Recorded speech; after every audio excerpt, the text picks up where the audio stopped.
Hello, everyone, and welcome to SCORE Fairfield County's live webinar on digital marketing and content strategies for your business. I'm Bob Hogan, the webinar coordinator and a business mentor here at SCORE Fairfield County.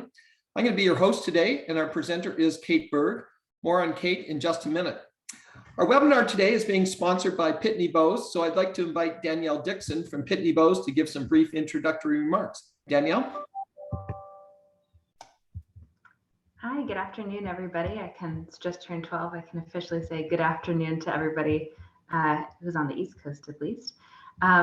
Thrilled to be joining you today. I'm a global brand manager at Pitney Bowes. For those of you who might not know, Pitney Bowes is a global shipping and mailing company with offices all over the world, but our headquarters is right local in Stamford, Connecticut.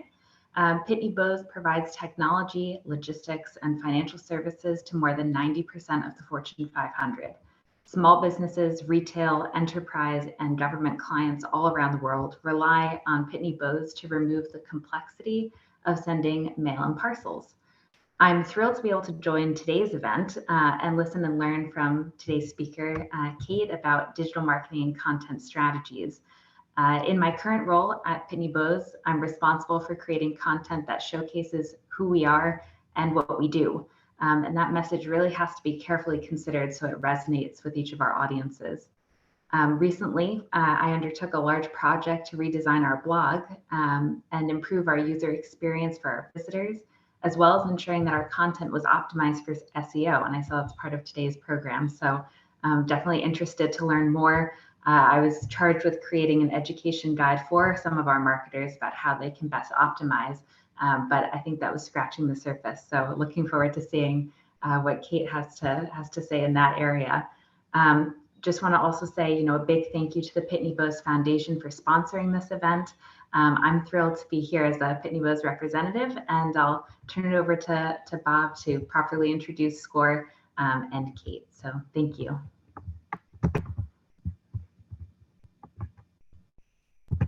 Great, thanks very much, Danielle. Now some brief information on SCORE. SCORE is a national partner of the SBA, and we offer 3 primary value-added services to small business owners.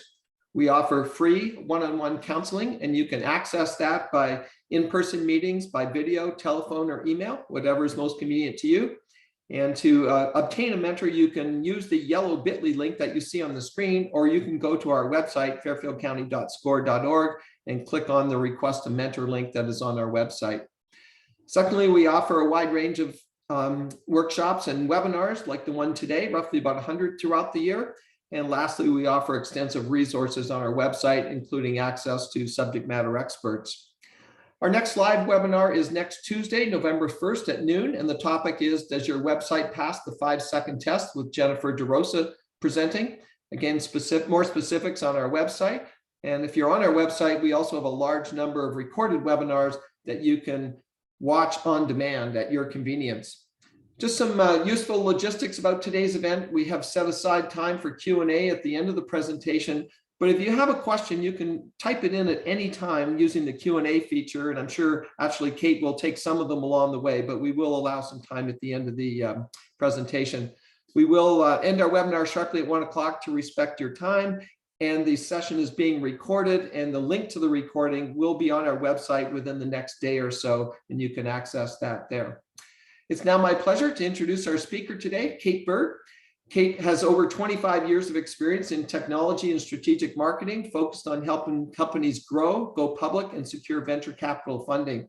She was president of Collective Bias, the global leader in influencer marketing, and helped raise $11 million in venture capital funding. In the 1990s, Kate built global PR for Gartner and helped KPMG Consulting go public. She's been a SCORE volunteer for over 13 years now. Kate, it's all yours.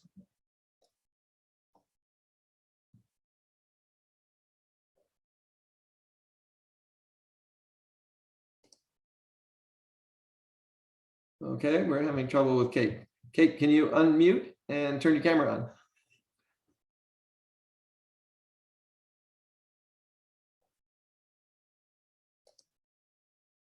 Kate, you are muted. Hello, can you hear me? We can. Yep, Thank you. sorry about that. Can you see my painting?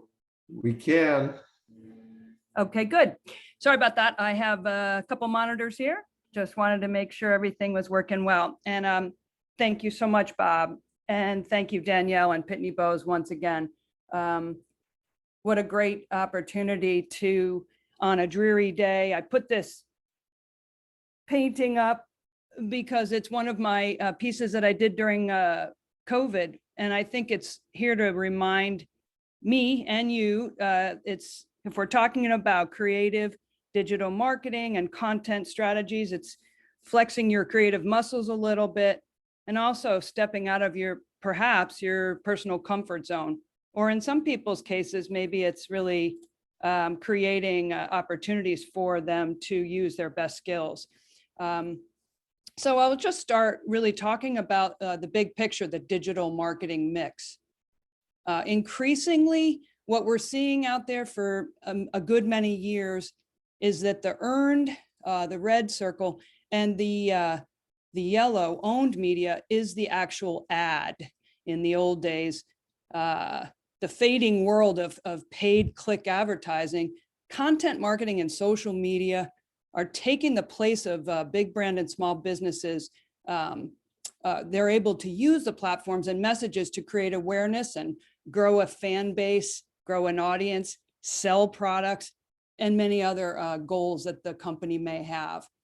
So it's an opportunity for a small business to play on the same, or at least on a similar path or wavelength as a larger company, because there's an opportunity to reach those audiences.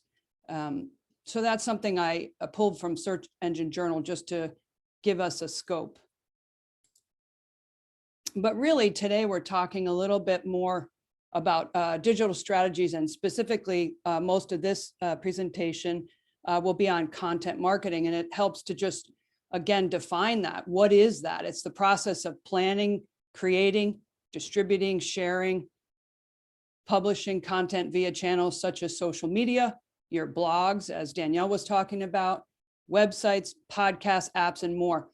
The goal, so that's the what, the why is to reach your target audience and increase awareness for your brand, perhaps make sales. It depends on what point in what they used to call the funnel. Now some people call it the pretzel, because it is opportunities to engage and sell and raise awareness, build loyalty, sort of happen all over the place and aren't exactly linear in any way.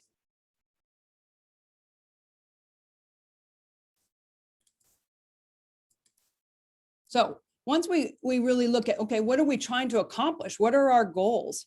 And most companies have one or perhaps more of these three goals for their content marketing in mind when they think about what they're trying to accomplish. This goes for you if you've just started your business this year, and it goes for a larger company, global company like Pitney Bowes. You may want to improve brand awareness through thought leadership. That's certainly one way to use a blog tool, increasing new leads, or improving search rankings for targeted keywords on SEO and content itself. And those, in speaking with a content expert, Kelsey Meyer, her advice on this particular point was decide on one goal for the quarter. Because resources are always limited, and also you have so many competing things going on in your business. Fix on one goal and then create the ideal content mix based on available resources and that single goal. And we can get into perhaps an example in a little bit. So, I mean, first and foremost, when thinking about the content here, you've really got to focus on who is your audience and what problems or questions do they have, issues are they facing that you can help solve. And that's a fundamental point of relevant content, creating relevant content that is iterative. That's one of the great strengths of digital marketing, is that you can continue to evolve your content, change your content. That doesn't mean you can afford to be doing it every day, but you can shift it based on reactions and engagement numbers. And we'll talk a little bit about tracking that later. And then, so beyond that, we're talking about where are people engaging with those audiences, that audience that I'm speaking about that's right for your business. And it may be more than one. Where are they most likely to engage, in your content, with your content? And what type of content is most likely to make an impact? Certainly for a business that is attracting and serving other businesses, B2B, you're likely to have instructional, informational content that is knowledge-based and builds trust, builds that prospect's knowledge. And that impact would be, this company can really help me solve my problem. And I'm comfortable finding out more and perhaps doing business with them. And lastly on that list, can I adapt a single piece of content for multiple formats and platforms? In the interest of time, how much can I make that content piece work for me in different places? That's somewhat self-explanatory. So an interesting presentation I watched not too long ago, Bill Gates talked about the future of search. And what did Gates mean by that? This is where your content, your website content, your blog content can really serve you well, because you can focus specific content on specific needs. And what he meant, he's talked about, I want to go, or I want to know, go, do, or buy moments. So here we'll dive into that a little bit more. So what he's really saying is search is no longer about keywords as much as filling the void with useful and sometimes critical information. Certainly when we're on our way to dinner and we haven't decided where we want to go, you're in the car and your partner or your friend is searching for the taco place that's near, that's got the best ratings. We've all been there. That's kind of useful and maybe critical if you want to make sure you spend your money well. It's getting expensive to eat out. So when you're engaging your digital devices, these are the modes that you're in, and news and general info, sort of, my company does this, that's sort of evergreen, as they say in journalism. Location specific, as I just indicated, or how to, this is great for a lot of different businesses to be able to flex their knowledge. And I want to buy, so of course, reviews come into play there. And reviews are content, and they are very important in moving the needle for you on the internet. They may not be self-generated, but they're really important, and you should work always to solicit that type of info from your fan base. What I wanted to say, I have an example here that I think is just really interesting. Case study number 1. A wonderful administrative volunteer for SCORE, Birgitta, and her business partner, Mel, are extremely talented in creating soy-based candles. This is not food you're looking at. These are candles that they make that are handmade, obviously, artful craft personship, and they're natural soy, they're women-owned, local. Those are in, the unique values, the proposition that they bring to the table. And we spoke last year about how they could raise awareness for BM Candle Delights. And we brainstormed some ideas for them. And so if you think about some of the things we talk about with regard to the whys, brand awareness is certainly one of the things we talked about. That's an inspirational product, perhaps, to bring a unique hostess gift, or maybe you're sensitive to artificial ingredients, so that's a little bit more specific and useful than inspirational. Or you just want a product that's gorgeous and natural and different. So we talked about that inspirational content on Instagram, that really is beautifully photographed and consistently delivered to the intended audience, Instagram, for these folks. And then the second goal we talked about is, of course, for sales via Instagram. We're all probably have made purchases off of a link that's right there in the scroll, in the story or in the post. Really, really a great tool. Shopify is a out of the box tool that could help you to be able to provide e-commerce direct from the social platform, and of course from your website, to help customers purchase in the moment. And then lastly, we talked about for search engine optimization, creating content, either web copy or blog content that highlights, say, for example, they're a Connecticut-based business, and using video also on their site, as Google favors video. And if you're not aware of that, a few years ago, Google shifted their priorities with their algorithms to serve up website matches that contain video. So if you haven't created and embedded some video on your homepage, it would behoove you to do so. The Connecticut location I just talked about, a really important thing for SEO as well. The dots get connected with product type, location, blanking on other things. The last thing I thought about for SEO with them was to submit their information to local gift lists and things like that. Connecticut Magazine, Yankee Magazine. I believe that they have done so and are doing well with that. So just to loop back to some of the more instructive things here, the 82%, that number is probably low by now. This is a slide I created a year or two ago. I am 100% sure that's gone up. Web traffic is video, and it's continuing to go that way. And these platforms you all are well familiar with. I think the point here is to say, there are many to choose from. If you're going to create content of this type, do make sure to use one that is fitting for you. Obviously, LinkedIn makes sense for certain folks, and we'll come to those in a moment. I'll give you an example. And try out different things.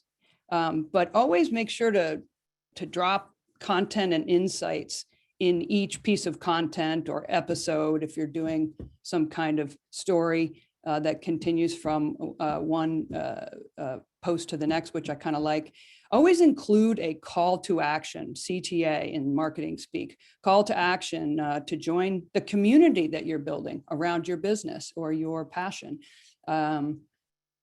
It might be join our blog list, our newsletter. Email marketing still very important. So collect those contact details so that you can build a community of love, as I like to say. So what's new in content marketing? What I've been noticing, and I'd sure be interested in your thoughts and experiences lately, definitely for the last number of years, a continued move toward authenticity. Even I would add to that vulnerability. My friend Greg Monaco, who's a brand builder expert, very talented marketing pro, posted first thing this morning that he got scammed. He was a victim of a phishing scam for football tickets on Facebook. And I found it to be a very interesting thing to post and a very smart way to get engagement. Lighter, more playful content is creative content is certainly new, not new, but being used, use of video. But what's struck me since pandemic is a lot more instructional. And so perhaps hitting a more serious tone, a more engaging at a instruction, I don't know how else to describe it, instructional level that isn't just, grabbing your attention, but really value add. Streaming events also, because naturally we couldn't go anywhere. This has continued. This trend is still very big right now. People are creating events, lining up a few speakers, hosting it on Zoom, continuing to build their community and continuing to check all those boxes that we just talked about, building brand awareness and engagement, and perhaps finding a new client. Certainly that's one of the big goals. So case study number 2, this is another friend of mine, a very talented communication strategist named, excuse me, Don Heyman. He's been in business for many, many years. Always helpful with high-level website content. He used to be the go-to expert for annual reports back in the days of tree killing and the maximum regard. He's now doing quite a bit in ESG, social work there, but really he really always needs to break through the noise to show value and keep, in my opinion, top of mind when people need this skill set, need this type of expert. And so another thing I want to say here is not every business is suited, of course, to funny or highly evocative content shown visually, but Don did something really interesting. Besides impressing people with his knowledge, he decided to start offering 3 or 4 tips a week on LinkedIn. This is probably a couple years ago now. He wasn't really getting a lot of engagement, just offering knowledge-based things. He started doing things that were sometimes funny, clever, but also just really simply designed, showing his work. And what I like to say, he really providing free samples of his work. And so a lot of it's grammar based. He takes pictures of funny signs that make no sense that he sees or he pulls off the internet. It actually doesn't take a lot of time. We've talked about it, but he gets a great deal of engagement and has really built his audience. And that's important for, as we talked about, just staying top of mind.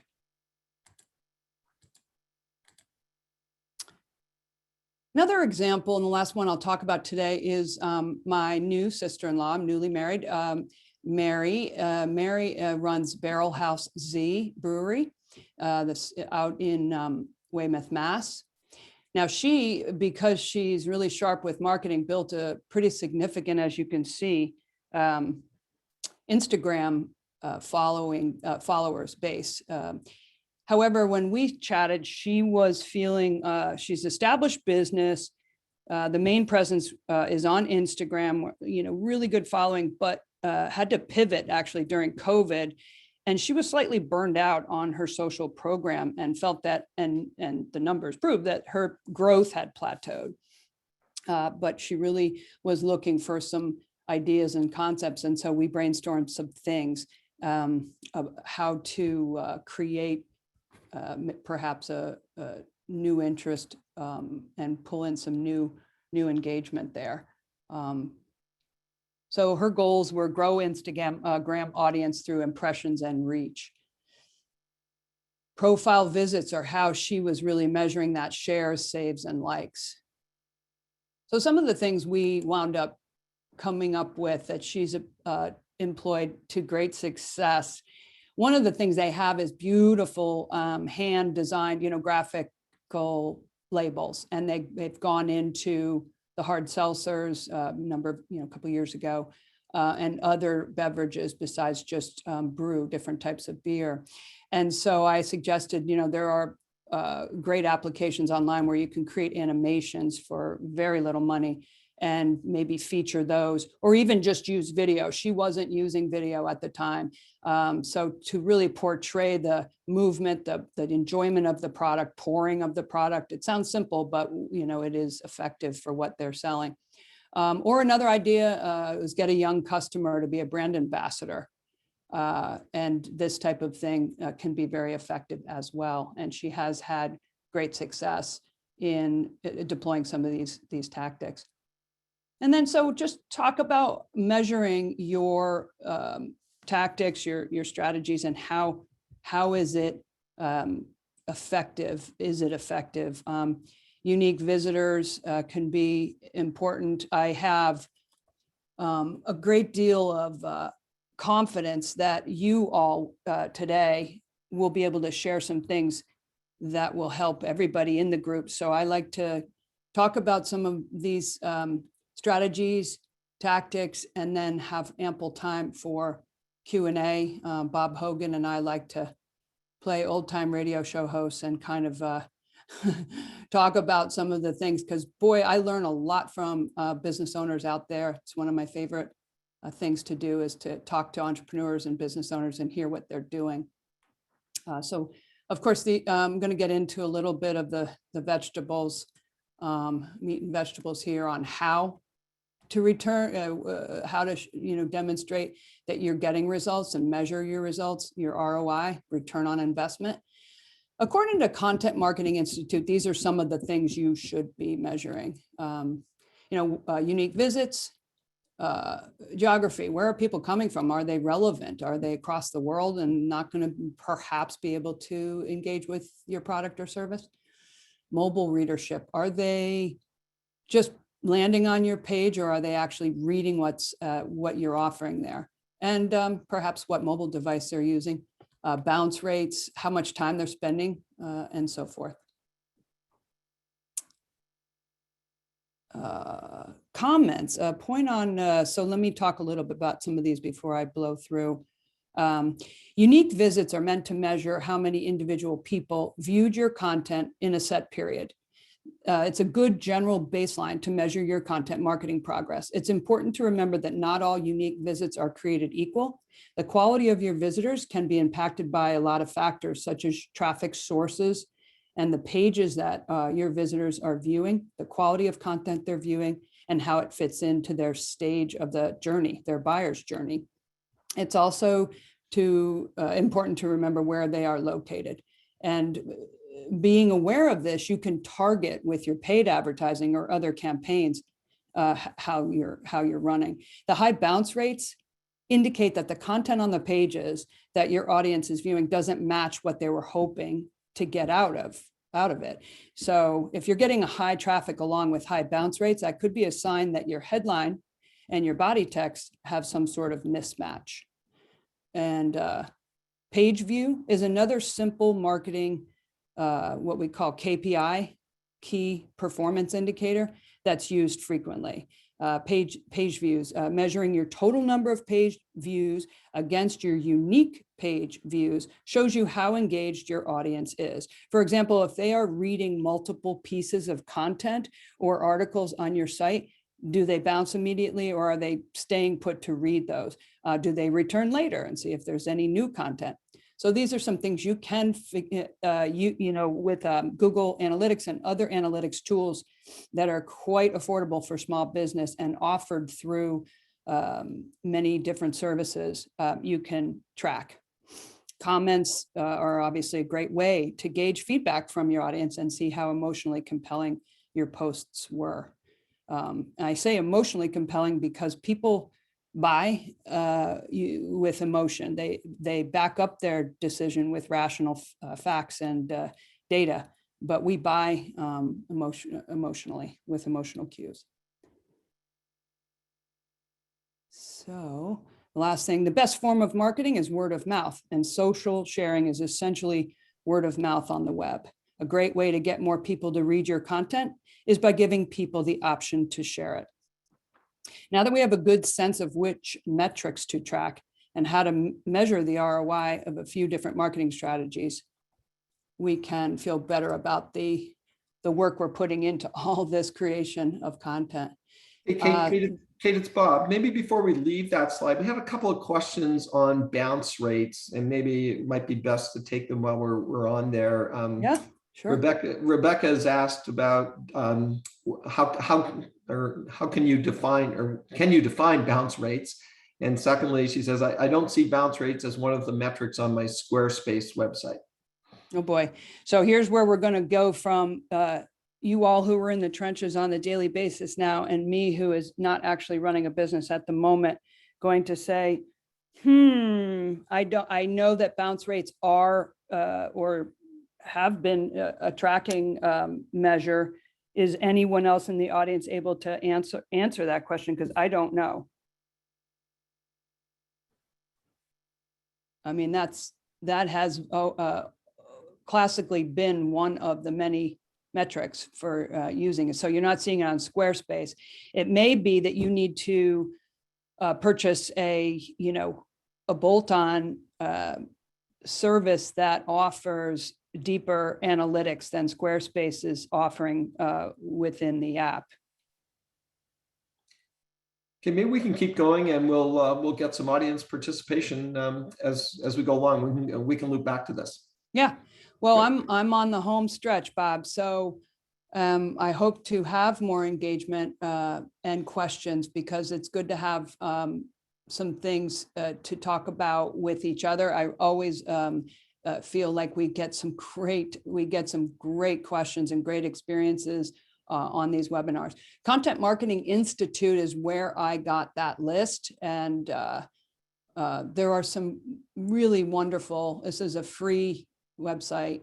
You can sign up for webinars, events, articles are there for you, and if you can devote some portion of your time to education, and this is just one of the many places. Obviously, YouTube is littered with them, but I know, it's important to refer to quality content like Scores archives, for example, are marvelous content, and on the website you can go and watch on demand and educate yourself, take notes, think about it, try some things, and become more adept. What I've seen over the years, and have always marveled at, some of my friends who have had, certainly every business has dips and struggles, surges in growth, and then pivots and all kinds of things. But all of them embrace that change, as hard as it can be sometimes. They're always in a learning mode, and they are very passionate about communicating the value that they bring, that what their knowledge brings, their products bring. They love what they do, if it's making pizza pie or selling digital marketing tools. It's or candles. It's really that goes back to the passionate desire to share that with the world. What about you? Let's talk about your business and how to create dynamic content to meet your goals. And I want to thank you for your time. Okay, thanks, Kate.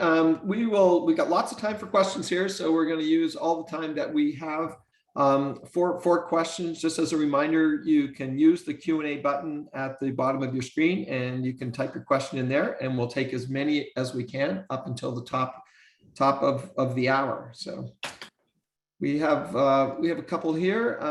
We have one from Luxie. Kate, what is the best way to plan out your content? Luxie, that's an awesome question. My experience is creating an editorial or content calendar, a simple content calendar, which takes, say, a month-to-month view or a quarter-to-quarter view, and look at your business, look at what's new, what's changed, what you're really excited about putting out there, and do a matchup to create a schedule of content creation and distribution based on that. So, and I'm a big fan of sort of collecting content along the way when your day goes. And for example, let's say you solved a really tricky problem for a client. You could just take a moment to use your notes application in your phone and jot a sentence or two about what that was. You don't have to use a client's name. You could use a first name. None of that matters. I think the important point is to be able to tell the story of your value. And that is a piece of content, and that can be put into a story on Instagram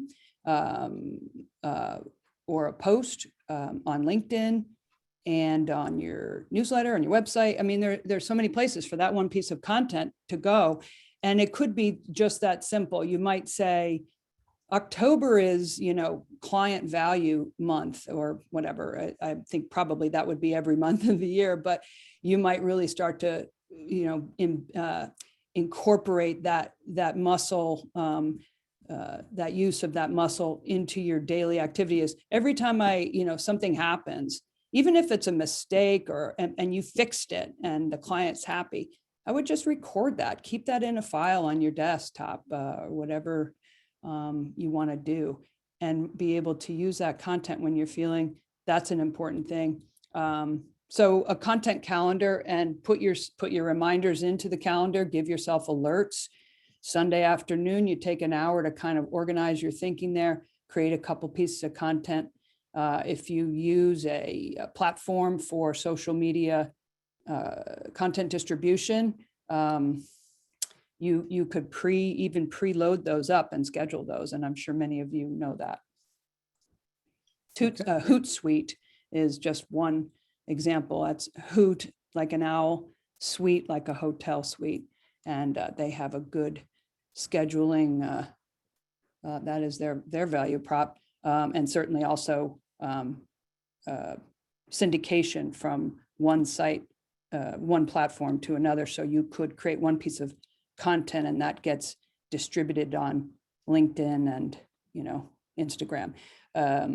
Another one was developed just a number of years ago, just for Instagram. Maybe they've expanded, but they started just for Instagram, called Later, and it was specifically so that you could preload some of your your content that might not be time sensitive, like sale today, but more like, here's some cool things we want to show you. Bob? Great, lots of good suggestions there. We have lots more questions as well. We have one here from Hector. When it comes to content, should it be different across platforms, i.e. Instagram versus LinkedIn? Yeah, I mean, I think yes, Hector.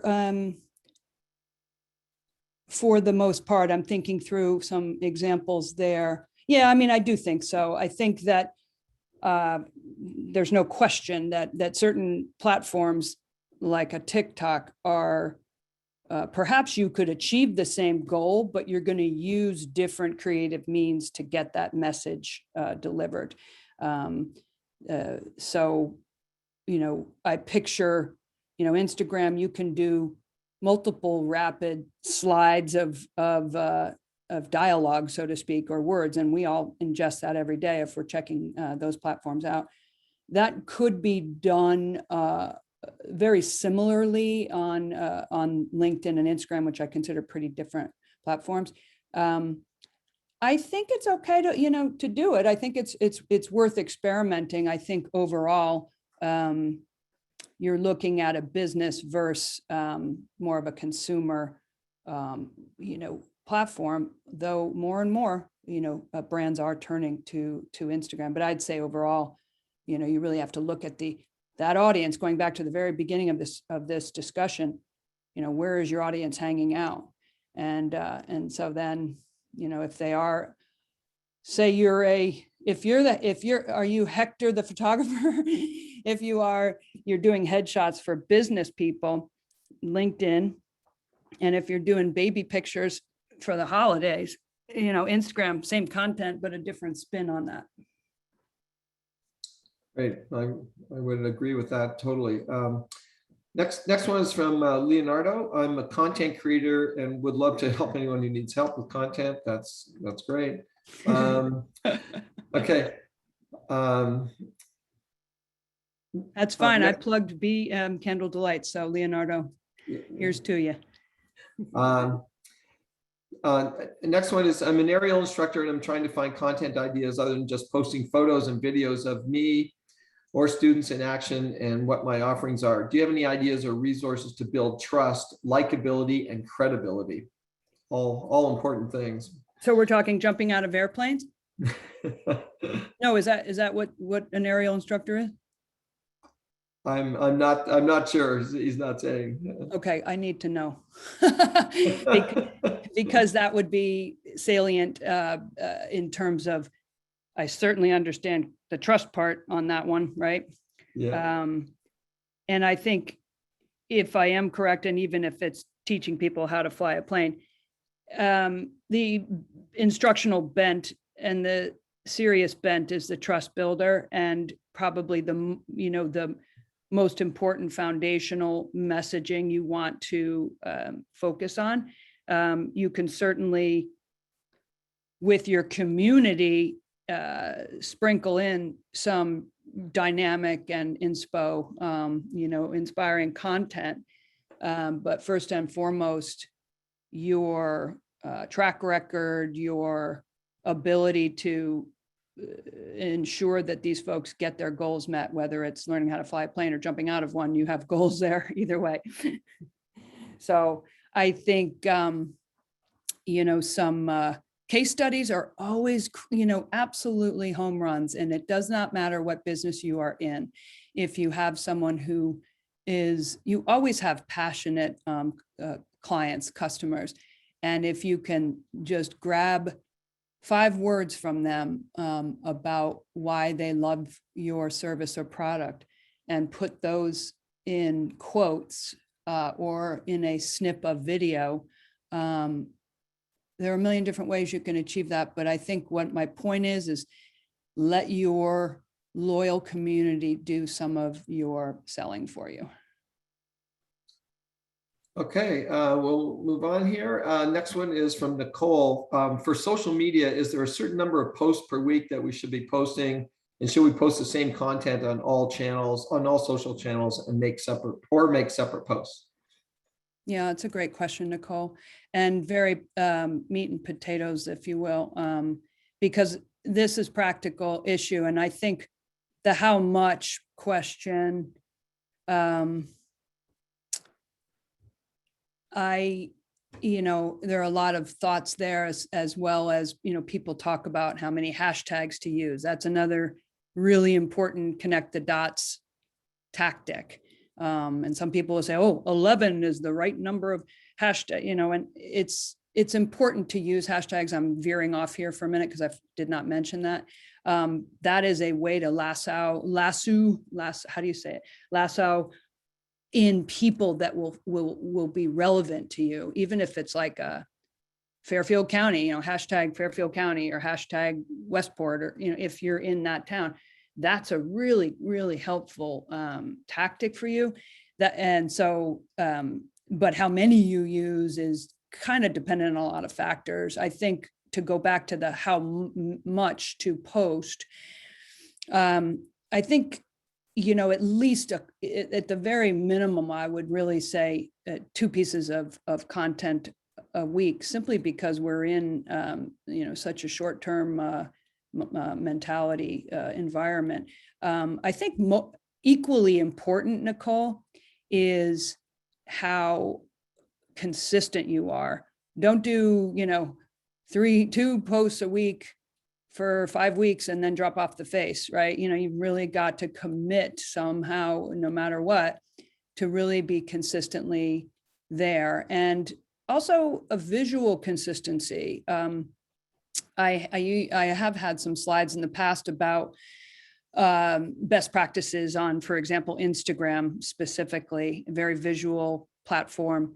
And Tiffany is an example I used, because when a new marketing person came in years ago, everything was overhauled in Tiffany blue, as most people know, that light color blue that is the boxes that they use, and very much their brand identity became a signature on every single post. Every single piece of content has Tiffany blue, not, boringly there, but somehow there in the picture, which, increasingly visual is the way to go. I talked about it before with regard to, the presence of video online, but video and still the visual cues are going to do a lot of the heavy lifting. You do not need to be Fitzgerald or Emily Wadsworth. You don't have to write a lot. You have to write well. You actually should write cleanly and with brevity for best practice. So in any case, consistency And also look at what other people are doing and how much they're posting, who are doing well in companies you admire. That's a good way to do research, and perhaps your competitors. Bob, I apologize. The second thing that Nicole asked, I forget. Different on different platforms. No, it's should we post the same content on all social channels or make separate posts? And again, we've had that question a little bit earlier. Yeah, I think we covered that one. Yeah, I think, Nicole, it depends on the audience. Again, not everything is going to transcend the various audiences, so be aware of your audience.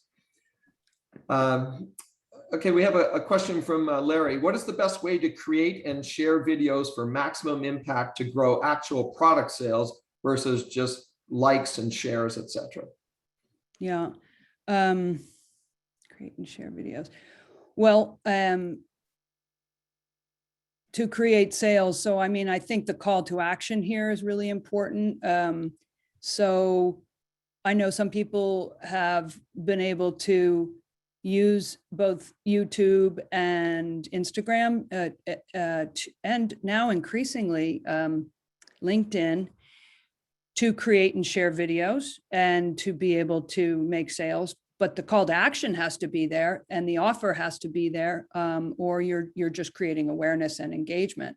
So I think the answer is help people buy, help people buy from you, give them a reason, a sense of urgency. I mean, these are fundamental marketing points I'm bringing up, but they all very much reside in the digital marketing world. Create a sense of urgency that allows you to capture them now versus having them just be thinking about it. Perhaps, well, that goes down a whole rabbit hole of urgency conversations here. Sharing videos, best way to share videos. I do think that on Instagram and LinkedIn, I see a lot of sharing of content that's unexpected and sometimes funny, right? I mean, humor is very important in the right used in the right way and in the right setting. People, as I say, are purchasing or for emotional reasons, and if I think I see this used well for nonprofits, they are extremely, they may put across something very vividly and heart-movingly, and that will push us to action. Email can be used with video here very effectively because there's an automatic engagement. If they've opened it, you've got their attention for a second, and there's a way for them to easily share that too. Okay, very helpful.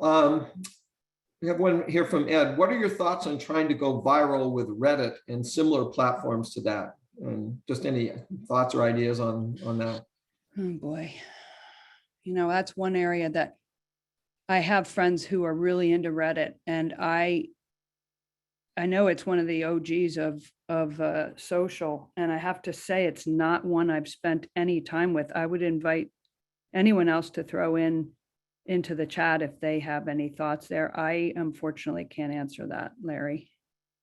Unfortunately, I don't have any experience in Reddit either, Kate. So hopefully our audience can help. Yeah, please. I mean, I would assume there's also with those subreddits and so forth ways to start conversations and shares similar. I mean, that's the whole point of the platforms.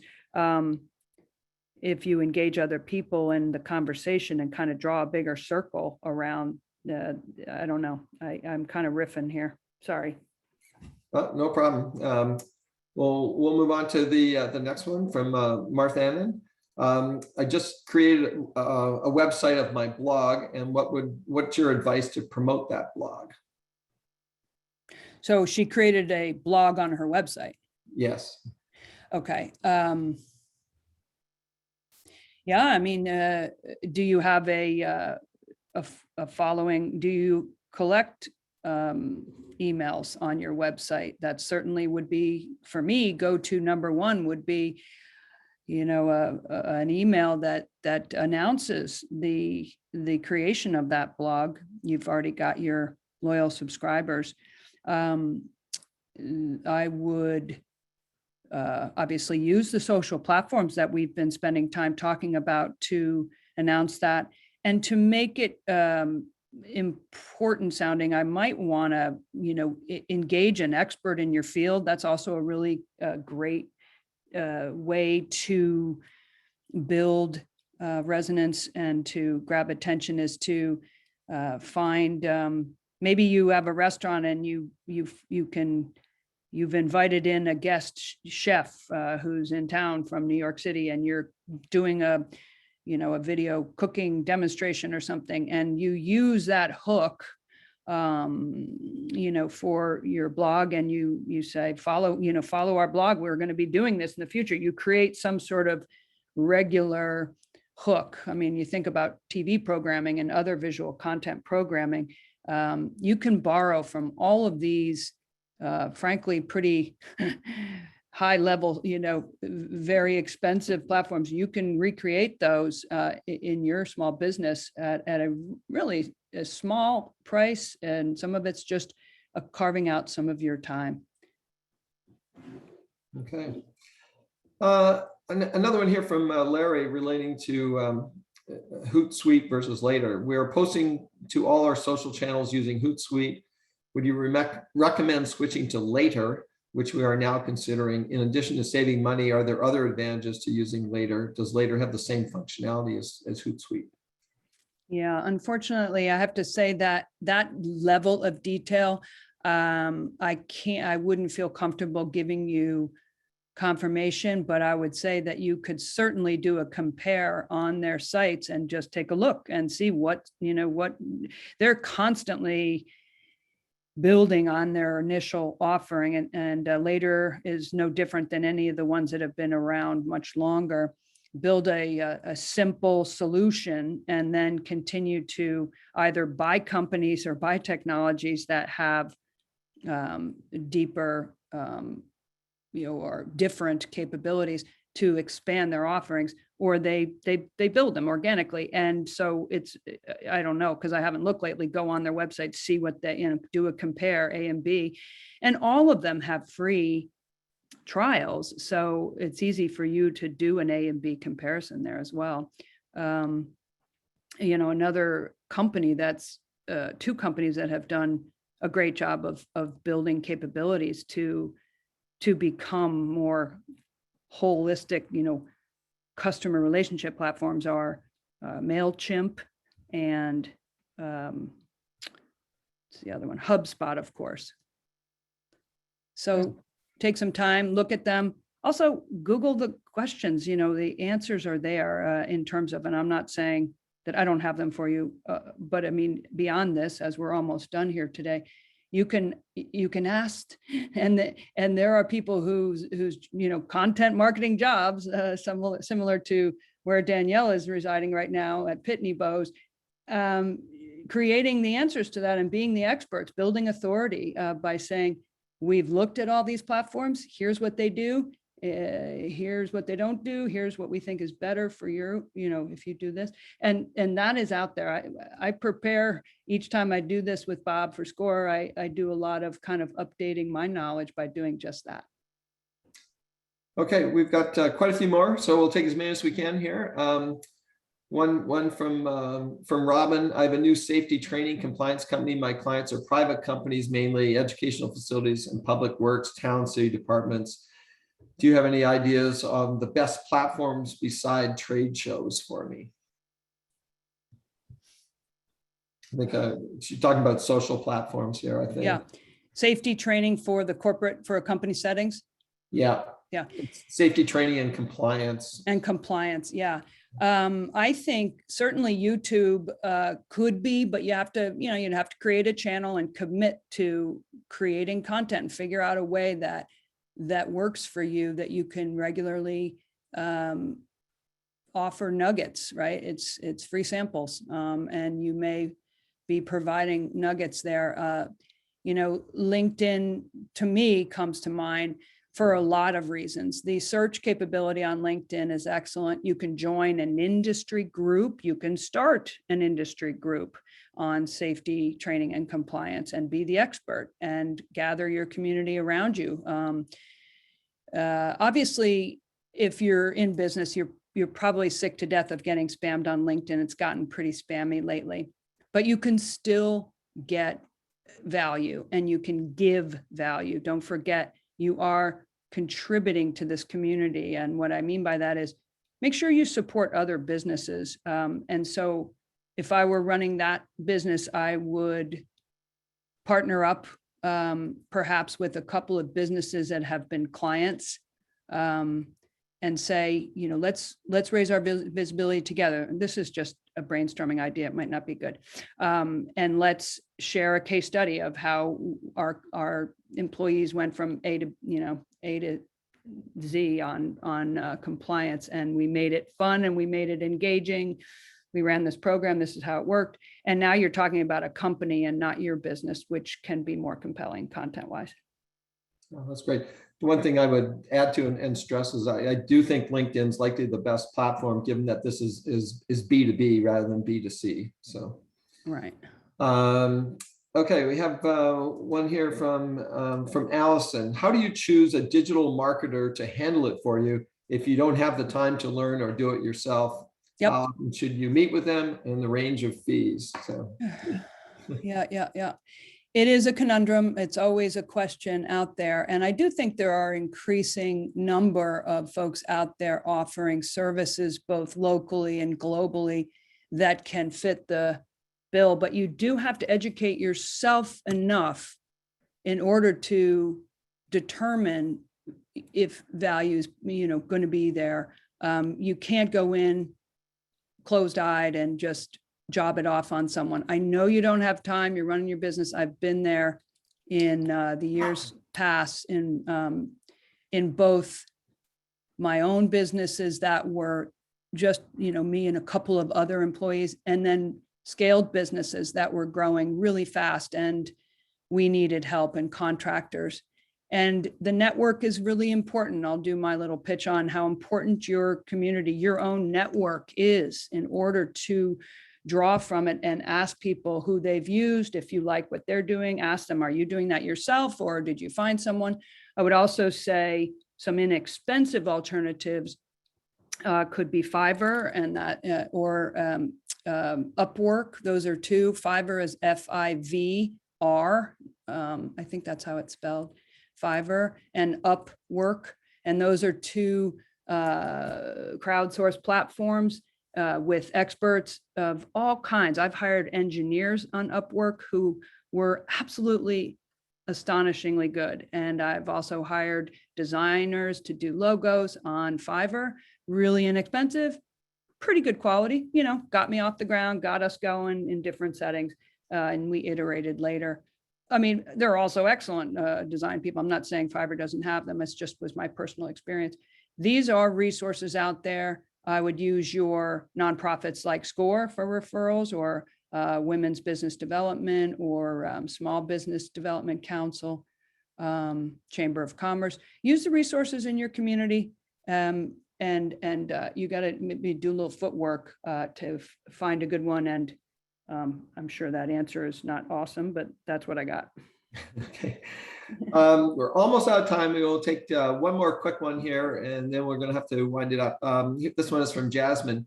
Do email addresses or the content in your email have an impact on whether or not clients receive your emails or they are sent to spam?